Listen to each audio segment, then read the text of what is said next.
Truthspresso, Episode 2.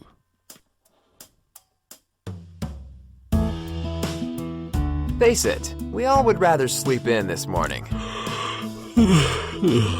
That's why God gave us espresso, to kickstart our zombified corpses into hyperdrive. And now, giving your mind and soul the morning shot of truth it craves. This is Truthspresso with Daniel Minnick.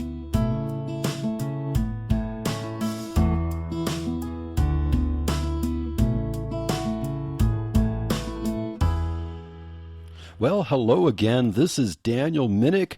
Welcome to Truthspresso. If you've listened to the last episode, we talked about 5 tips for before going to college. And if you listen to those tips a little closely, you realize that I mentioned in passing that not all college degrees are created equal. And so we're going to look at some statistics and a list of particular majors from a particular website called careerschoolnow.org. There's a particular article there that lists what it considers the 10 worst college majors for jobs. And so if one major does not equal another major, the market clearly shows that some of these majors are just not very good for jobs. They are not a good return on investment. And so keep these particular majors in mind when you're planning to go to college. Some of these majors might represent your passion, but will your passion translate into something that will actually pay back your student debt and give you a good job? So, as we mentioned in the last episode, avoid the propaganda of choosing a major based on your passion alone. Now, it is excellent. It is something that we all desire if the passion that we have for our major is actually going to pay off in the end. But sometimes if our passion is just something that pleases us but doesn't please other people, then we really need to figure out a way how to major in something that might not exactly be our biggest passion. Before choosing a major, we need to be informed about the market for jobs. You can easily go to Google and search for the jobs that are the most in demand, jobs that actually pay well and provide a good return on investment. But, there could be something in there that you might want to do. Say your biggest passion might be talking, but, you can use talking in something else that might actually be, you can use talking as a means to accomplish something that other people might demand of you, but just merely expecting to be paid to say what you want to say might not be the best idea. So you need to keep in mind how many people there are that pursue the major that you want, and compare that with how many job openings there actually are that specifically employ that knowledge. So if there's a particular major that the statistics show that there are 300,000 graduates in that major every year, but only a handful of job openings, then you might want to reconsider being one of the statistics there, graduating with that major, getting that precious degree, but finding yourself unemployable for all those hard classes you took studying for. So we need to look at the supply and demand.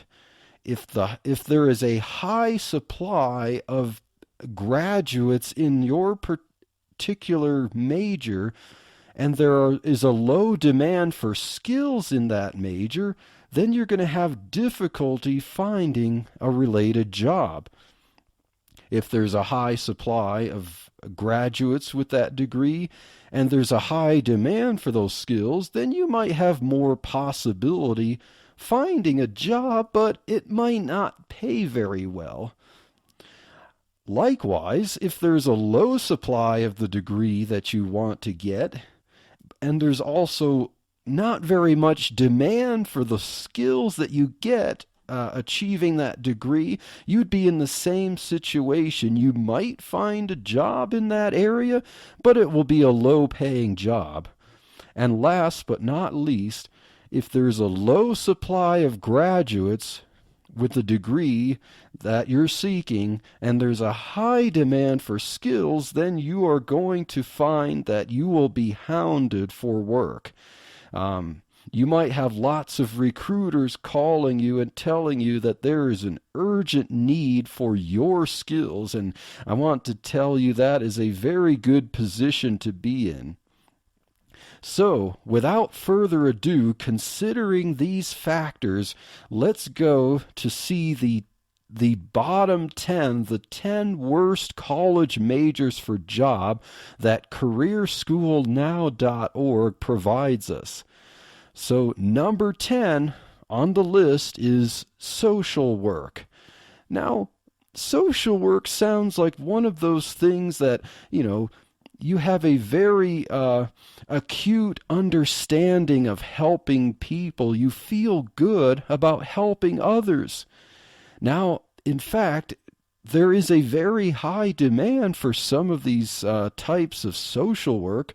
Social work can be involved in low forms of counseling, trying to get people back on their feet, helping kids with dealing with issues of the law. I'm not an expert on all the different areas of social work. Some areas of social work, so-called, can just be involved in very politically one-sided fields. Like it could be dealing with certain social issues of, like, say, transgenderism and so on like that, but I'm not particularly talking about that kind of social work. But all in all, our society really does need lots of people who can help others, and that might be your passion. So with social work, there is a very high demand and a need for this, but there are a lot of people like you who are willing to help others. So when there's a high demand for this degree and a very high supply of people with that degree, it pushes down salaries. Social work might pay anywhere from $20,000 to $30,000 a year for starters, and the median salary doesn't go up very much from there, because although you have a good heart, there might not be a lot of very intensive skills learned and acquired and needed to perform social work. It's just, all it takes is a good heart and a little bit of knowledge for helping others. So you have to ask yourself, with social work, if the salary is really not your drive, is there a way that you can actually do this kind of social work without getting a college degree? Is a college degree absolutely necessary to go into a social work field? If it's not necessary, then acquiring a lot of student debt to get a degree in social work and then having to compete with other people who actually have those skills without the degree doesn't make your prospects of being able to pay back your loan very positive. So that might be something to keep in mind if you're dead set on going into social work. Number 9, art history. So art history is different from art itself. Art history is a degree in appreciating art and not necessarily creating new art. So the best hope for a job after getting a master's degree in art history might be to be a curator at a museum. And I think I would have to assume that most art history graduates, that is the position that they're gunning for. They would love to be a curator at a museum. But we need to ask ourselves this very important question. How many of those type of jobs are available? How many job openings do we see on monster.com or dice.com or in the local paper begging for a new museum curator? How many of these positions are actually even active? Not only do we ask ourselves how many openings there are for being a curator at a museum, but how many jobs are there right now that are even filled being a curator at a museum? How many people actually devote time to visit a museum? Once per year? Now, of course, if you're getting a degree in art history, most likely you're one of those types of people who are would like to visit a museum more often than once per year. But, for those who are not really fans of art and like to critique and study art, they're most likely to go to the museum once per year. So I would like to suggest to you that getting a degree in art history just might be a waste of time and money. A lot of people, might consider getting this degree because they might think it's easy enough and it would allow them to, say, party in college. But if you're going to party in college, getting what you think might be an easy degree in art history, this might be at the expense of the rest of your life trying to pay back your student loan and not having the money to be able to do that. Number 8 in the list, radio or broadcast communications. Oh, this sounds like an awesome degree. Who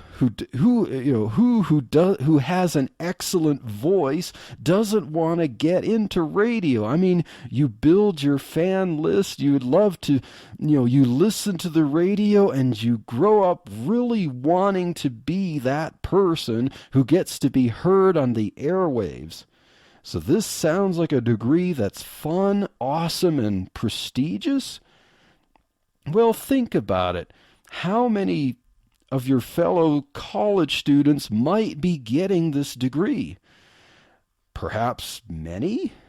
If you have a lot of friends that are getting a radio broadcast communications degree, how do you match up all of those with being an actual radio host? Right now, there's a low demand for being radio hosts. This is a dying field. Using the airwaves is a dying field because of the internet. The internet is really making radio obsolete. So before considering getting a degree in radio or broadcast communications with the hope that you might be a radio host or even a news anchor or a TV anchor, perhaps you should consider skipping college and starting a YouTube channel or a podcast. The best idea might be to use the internet to build your own brand and garner an audience rather than trying to get a degree in radio. Number 7, creative writing. Who doesn't like to write? Well, some people don't like to write. I would like to say that yours truly would love to be able to isolate himself at times in the quiet or even staring at nature and hear the birds chirping and just write a cool novel, or especially in my case, I love to write nonfiction. So if you have dreams of being a successful author and you love to write poetry or short stories or novels, perhaps you're considering a degree in creative writing. But, there may be jobs available for technical writing, but not necessarily creative writing. Do we really see job openings that demand a creative writer to write something that you just simply want to write? Usually, if there are job openings for writers, you're going to be told what to write. So no one is really going to pay you a salary just to do creative writing. And when you really think about it, no one really needs a college degree to develop writing skills. You don't really need a college degree to write a novel. And no one is going to read your novel just because you put your master's degree in creative writing in the bio on the back. My suggestion, if you're considering creative writing as a college degree, you might want to consider majoring in something else. But then you might think, but I like writing. Why can't I major in writing in college? Well, I think there's a better solution to getting a degree in college in creative writing and once again amassing a hefty student loan that you might not be able to find a good enough job to pay it back. Why not check out writers' conferences in your state or in your local area? You could pay a few $100s for a 3-day writers' conference. At the Writers' Conference, you could meet successful authors, you can meet literary agents, you can even pitch a book proposal to a literary agent there, maybe more than one. You can meet editors and get an editing contract. You can also meet small publishers who are looking for authors. So think about this. Paying a few $100s for a writer's conference versus paying tens of thousands of dollars for a college degree that doesn't really give you any credentials. And I would like to argue, because I myself have been to a writer's conference and I learned a whole lot there about writing, than I believe anyone would learn in a creative writing degree at college. You learn just as much, if not more, in continuing sessions and workshops at a writer's conference. And guess what? You learn from successful people who practice what they preach. What are the odds of learning from actual authors who make a living writing when you're getting a creative writing degree at college? You might end up being taught by a graduate of the degree who just goes on to teach creative writing, so you could end up having a washed-up college graduate teaching the classes. Now, let me ask you, which would you prefer? Successful people, successful authors who know what they're doing and they've actually honed the craft and they've sold books telling you what works, or would you like someone who all they know about creative writing are the classes that they're teaching you?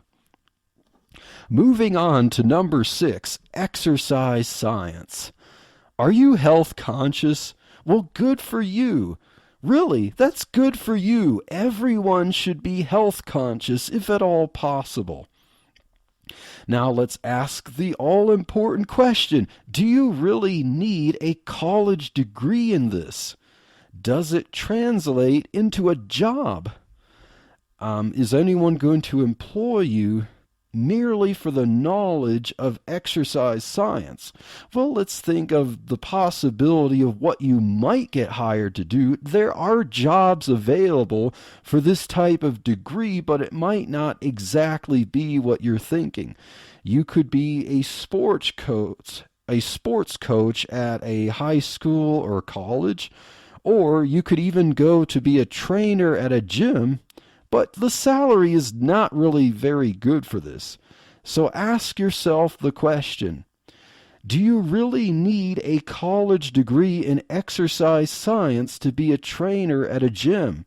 No, you just really need to be good at lifting weights and doing exercises. In fact, if you keep yourself in good physical condition in the gym, you could go on to be a trainer at the gym if you know how to use the equipment, you know how to teach a good exercise curriculum.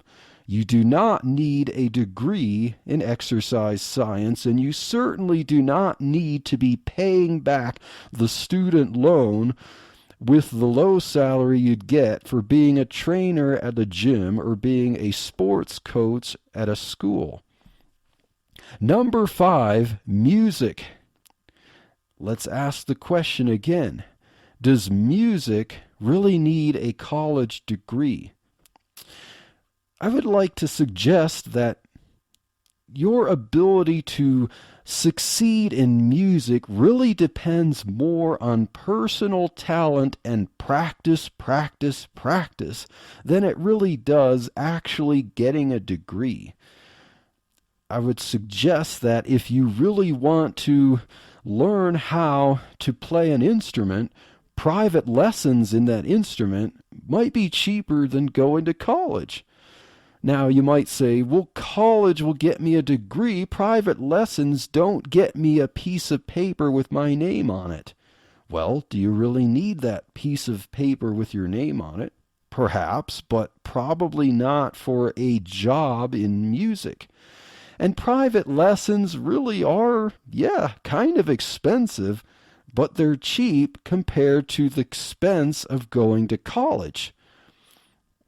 So there are very few available salary jobs for simply playing music. If you're not a songwriter and you just want to perform Bach or Beethoven, then there are not very many available jobs for doing that just pay you a salary.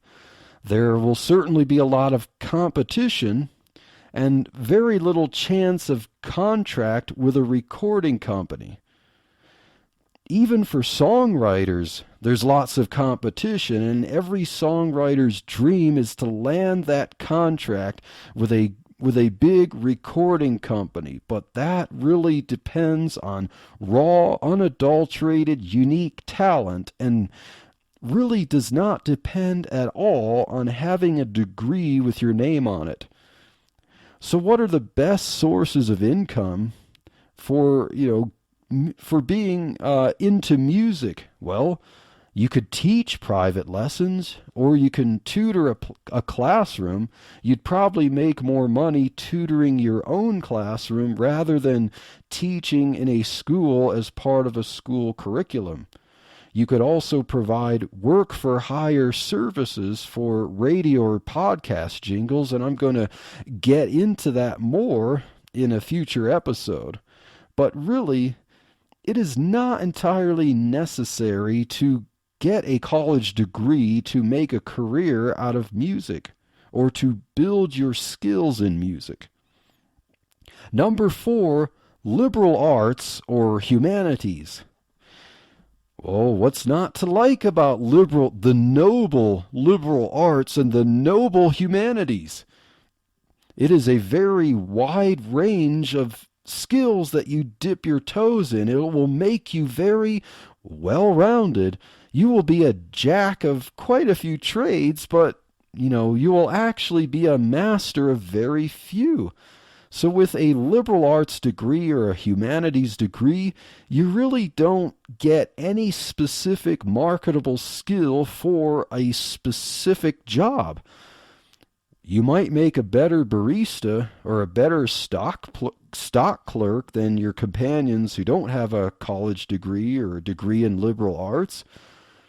But if that's not what you're gunning for, then you might want to rethink getting that kind of a degree. There are lots of competition for any of the jobs available that you might want to try to land with a liberal arts degree, but with not any specific skills. You might do better than high school, but, given that you won't be applying very many specific skills, that depends on you to try to learn those skills after getting your degree. and you will face lots of competition for positions that don't require heavily technical skills. Now, I will say that many entrepreneurs, many very wealthy entrepreneurs, have degrees in liberal arts. This may be necessary for them to succeed, or is it? But not all liberal arts graduates become successful entrepreneurs. We need to keep that in mind. If someone's going to defend a degree in liberal arts by pointing to Steve Jobs or other very successful entrepreneurs, it's not that every person who gets a liberal arts degree is going to be a Steve Jobs. There are far too many statistics of liberal arts graduates who have to struggle trying to find a good paying job that will pay back the student loans. Number 3, advertising. Well, once again, the bottom degrees here have lots of competition. You're going to find lots of your fellow college students in college getting a degree in advertising.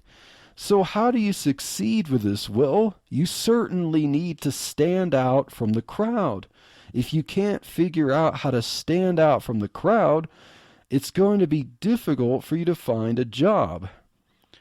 College courses often in advertising teach techniques that are decades old. Now, if you've ever seen the sitcom from the 1960s called Bewitched, you remember that Samantha's husband, Darren Stevens, the guy with the big ears, Dick York, the character that Dick York played as Darren Stevens worked in an advertising firm, and it really looked like a lot of fun, and designing graphics on paper and coming up with slogans for companies, and it looked like they do pretty well every time they would just find that perfect slogan to pitch to the client and make more money for the company. But does that really how advertising works in the 21st century?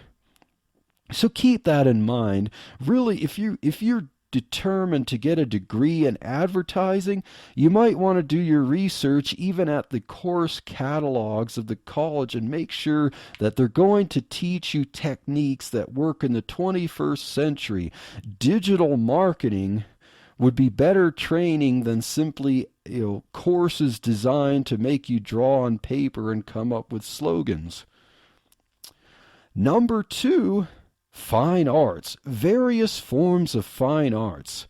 So once again, as we're getting toward the worst degree for getting a job, at least according to careerschoolnow.org, most of these degrees, there are lots of students who major in these programs, but there are very few jobs waiting for the students who graduate from them. There is lots of competition in the fine arts field, and so with all that talent there, looking for a job, you really, really seriously need to stand out. Now, you might think that you stand out, but unless you've met all of your competition and really studied them, you might not stand out from the crowd as well as you might hope. So unless you're Bob Ross, no one is going to pay you a salary to do oil painting. So the more generic and eclectic the degree, such as, a generic fine arts degree, the fewer the marketable skills you might learn.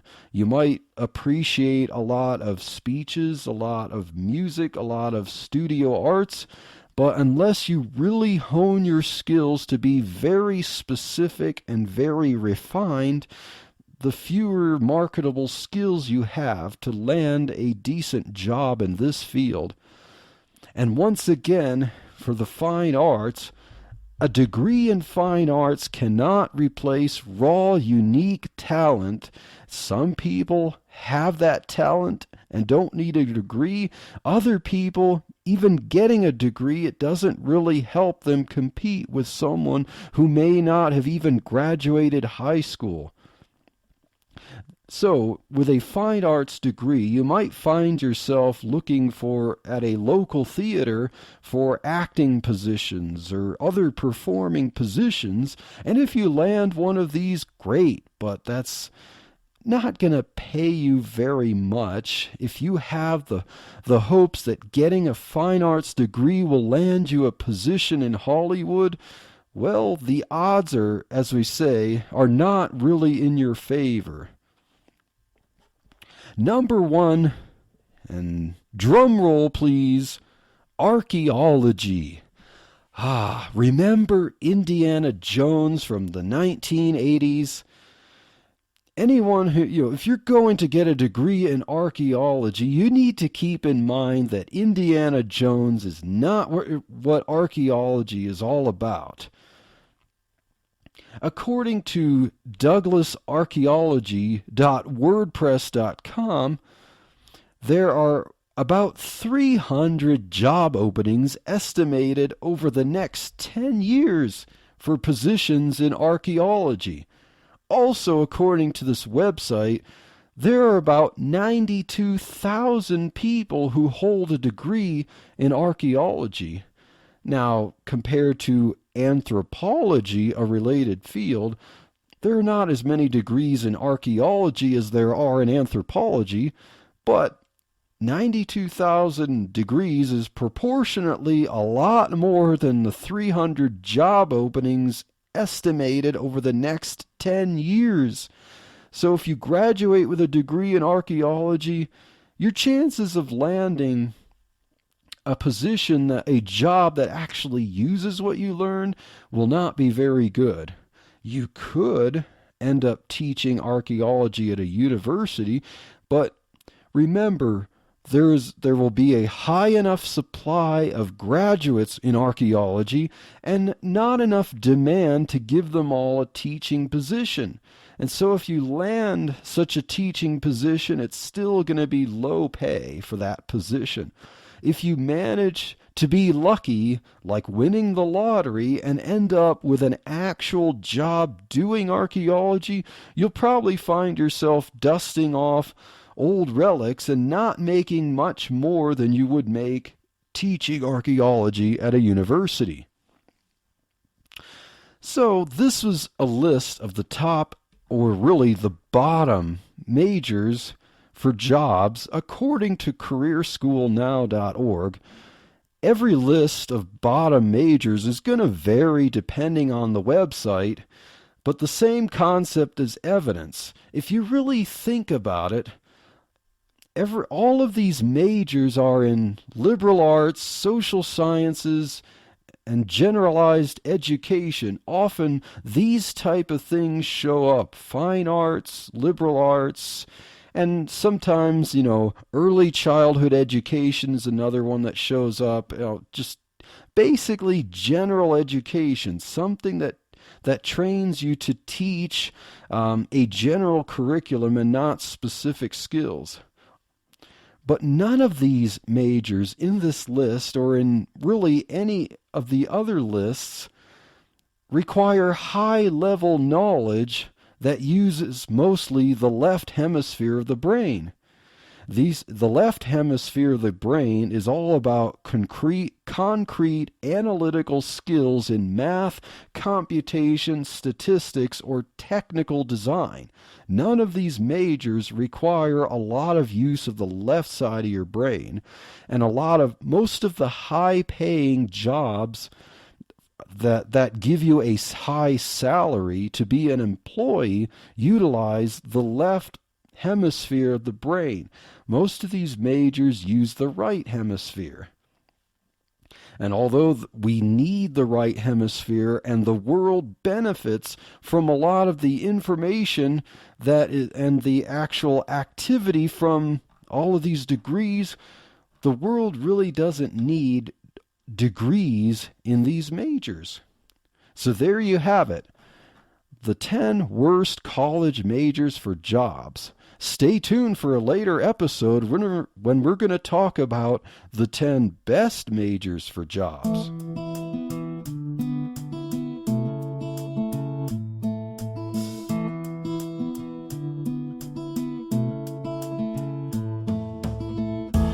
Thank you for waking up with Truthspresso. Good morning, and God bless your day. Hey friends, Daniel Minnick here again. If you liked waking up to this episode of Truthspresso, I would really appreciate it if you would rate it on Apple Podcasts, Stitcher, or whatever application you use to listen to Truthspresso.